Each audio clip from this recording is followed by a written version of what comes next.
9 minutes apiece. Thank you, Bob. And I feel so blessed not to have to follow Ann, which is a very hard act. My name is Brian Paddock. I'm an attorney.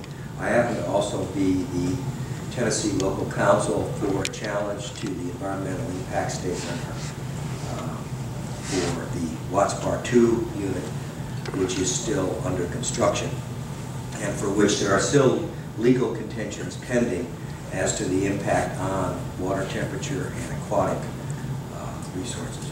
I suggest that the NRC staff take a close look at this because all of the aquatic impacts heretofore in the licensing of these reactors was done based on modeling and not based on any real-world measurement. Since then, TVA has gone back and done a considerable amount of real-world biological assessment, and quite frankly, they've done a pretty good job of it.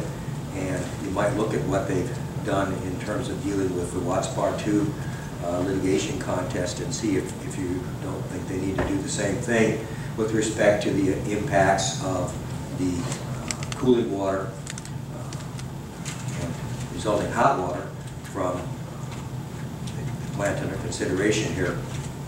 I chair the legal committee for the Tennessee chapter of the Sierra Club.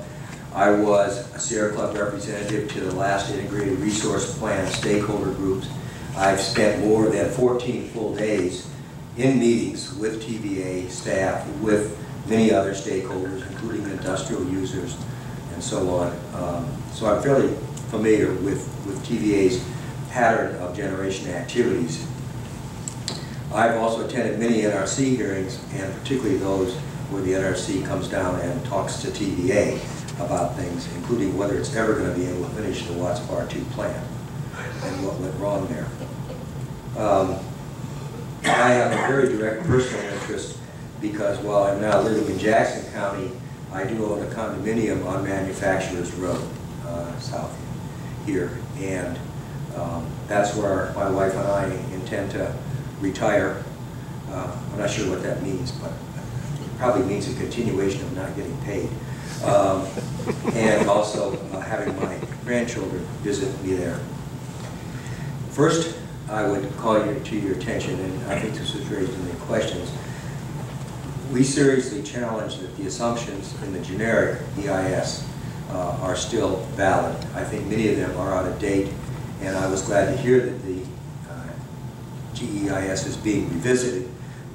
It's not clear to me how that fits in and how well that will be done to provide, in fact, an adequate foundation for the SEIS. And if the GEIS is still in ferment or is out of date, building an SEIS on a site-specific basis on top of it, it seems to me is legally questionable under the National Environmental Policy Act. And quite frankly, we have to express some discomfort with confidence in the NRC. For example, recently there was a discussion of the venting that needed to be available in post-Fukushima circumstances. And the commissioners voted to say, yes, the staff should go ahead and prepare a regulation to require vents, but it would not require the filtration of radioactive materials through those vents. In other words, the vents will be, if the regulation is finally adopted and if the operators finally install those vents, the current policy posture of the commissioners is that they will not be required to filter radioactives out of that, and thus you are going to permit, obviously in very exigent circumstances, the release of radiation. So you might look which way the wind is blowing where you live from this plant. NEPA requires a hard look, and that's a very interesting test for a lawyer. What's a hard look? And I've read hundreds of NEPA cases, and it varies. But it does not appear here that there has been, or is so far, an active consideration of what would be called the no action option, which would be not to issue a license extension and to put the plant into a posture where it was being decommissioned at the termination of the existing license period. that would be very interesting. When this SEIS comes out, I would just, and I mean this respectfully, remind the NRC and TVA that any federal litigation challenging the SEIS will probably be tried in Chattanooga. The judge will live downwind of this plant. He may be very interested in the quality of the environmental assessment that is done with respect to this license extension. Now, the first issue that bridge that needs to be crossed has to be the need for electricity. As a matter of fact, TVA sold fewer kilowatt hours in 2011 than it did in 2010. And then it sold fewer kilowatt hours in 2012 than it did in 2011. And the projection for 2013 is that it may decline again. People are in fact adopting efficiency, despite TVA's extremely lame attempts to push energy efficiency. With respect to energy efficiency, I would offer for the record two items. One is TVA's commissioned by contract energy partner study, which shows it's doing about 1/3 of the 1% year-over-year reduction in energy usage that it could accomplish. I've sat on stakeholder groups, we've been promised for 2 years running we would see new, better, and different energy efficiency programs out of TVA, and that's all been frozen. And it's been frozen partly for a lack of revenue and partly because they don't know how to do anything but sell kilowatts.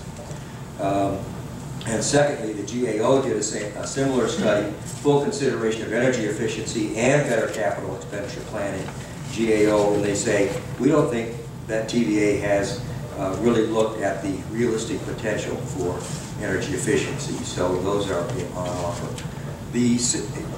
One other factor you should look at is that the USEC, the United States Enrichment Corporation, which is a shuck and a boondoggle, has been for years to create nuclear fuel, has announced that it is closing this year. That represents 5% of the entire load and production of electricity. So we're going to have a 5% decline this year, apart from any other energy efficiency. On the 40-year design life, I offer you a copy of the AP report as it was summarized in our local paper in Chattanooga, saying historically everyone thought the plants were designed at best to last 40 years. So the basic theory that the aging hardware is the only thing that we really should be looking at and control is far too narrow. We will also be offering further written comments, and we would point to the problems of TVA's nuclear management, much of which has been mentioned in these comments up to this point. I would just point to a personal experience where I went to the hearing on the Browns Ferry 1 red status, and the chief inspector for NRC came, and I have never seen a plant chief inspector, and I've been to a lot of hearings, stand there and for an hour list what was wrong in the plant and essentially say that TVA had shown that it was very good at making lists of things that needed to be fixed, of safety problems that needed to be addressed, of equipment that was not operating properly, but all it did was make lists. It could never seem to get any of the significant, including safety-related equipment and problems addressed. And that's why now they've been in a red status for so long. And this is TVA's nuclear management's typical situation. They can do one thing right at a time, maybe. They managed to install the new steam generators in the plant at issue here, but while they were at it, they fell behind in trying to get rid of the red tag on Browns Ferry, for example. I would associate the club's comments with also the comments made by the Southern Alliance for Clean Energy and those that have been made earlier.